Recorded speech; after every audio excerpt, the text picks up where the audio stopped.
Welcome aboard!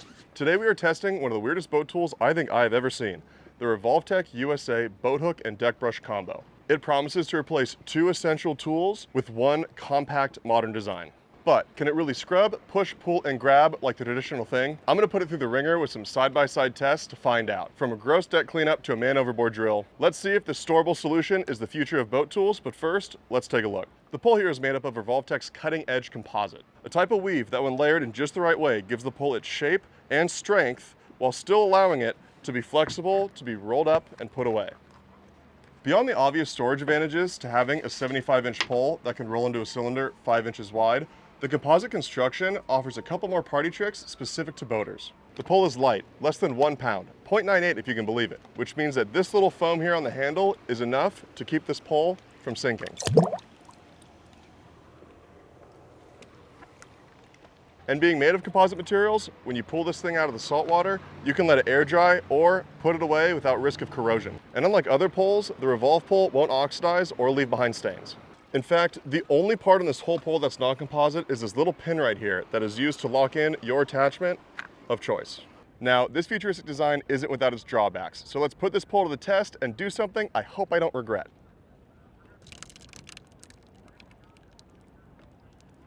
First up is the deck brush. The challenger today is a Surehold, clean and simple aluminum pole, smaller diameter, but both with similar brush heads. Their task is to get this gross cocktail of oatmeal, tuna, and gravy off of my boat.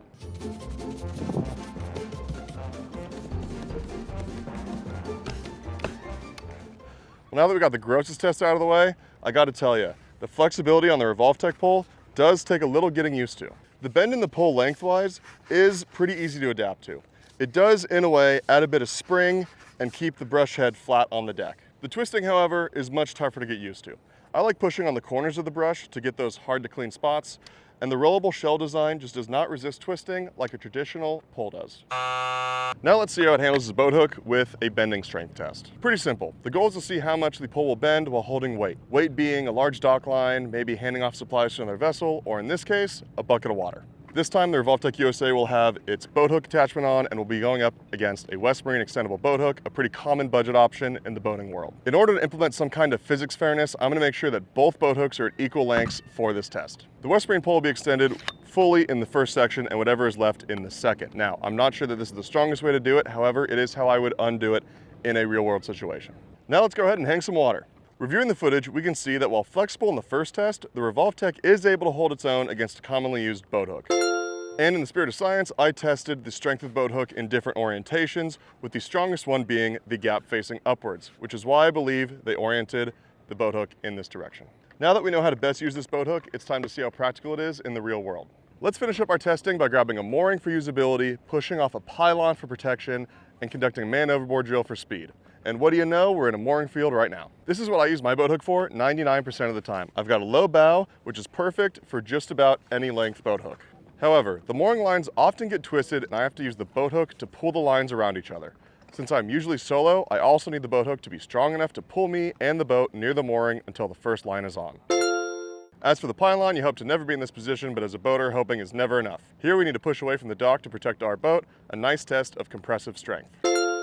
If you're keeping score at home, you'll realize we have now completed every type of strength test necessary. Torsional rigidity for cleaning bird poo, flexural strength for lifting objects, tensile strength for pulling boats, and compression strength for pushing boats away. Which only leaves one thing left for us to test. How quickly can we deploy this boat hook in an emergency?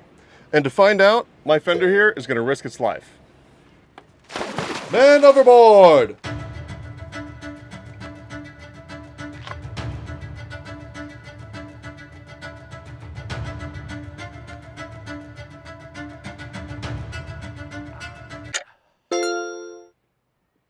Again.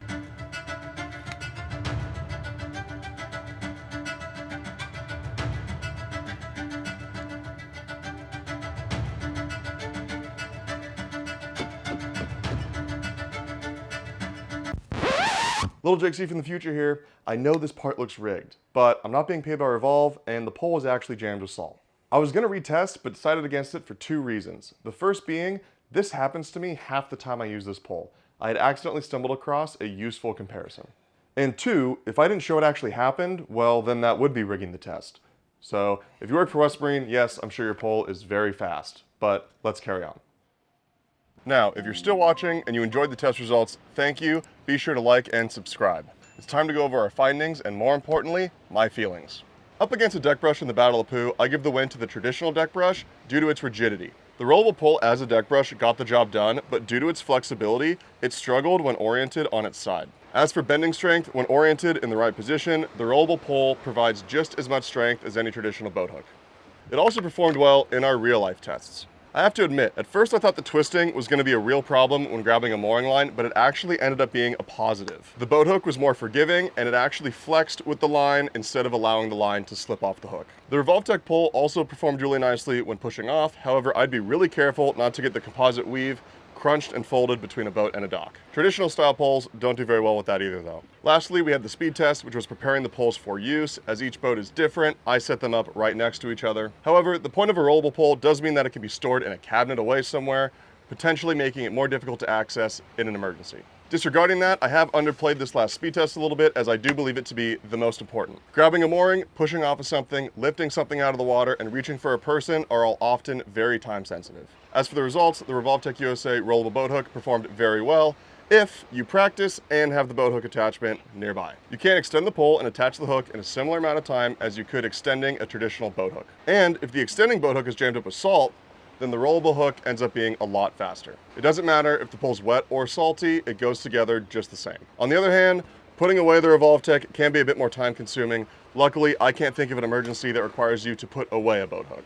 So in conclusion, I think the rollable boat hook from Revolve Tec USA holds its own. I tested it up against tools that were only built to do one thing, while the Revolve Tec was designed to do two things, and it performs very well. Truthfully, I'm not totally sold on throwing out my old deck brush just yet, but I do have the luxury of a little bit of storage space on my boat. For many people considering this product, storage space is the primary concern. It's not the question of, is this a better boat hook than mine? It's the question of, can I finally have a boat hook on my vessel? Can I free up a rod holder? Can I clean my 14-foot whaler on the way home before the fish cuts dry with a full-size deck brush? And for those questions, the answer is yes, you should buy it. Let me know what you guys think down in the comments below, and smooth sailing.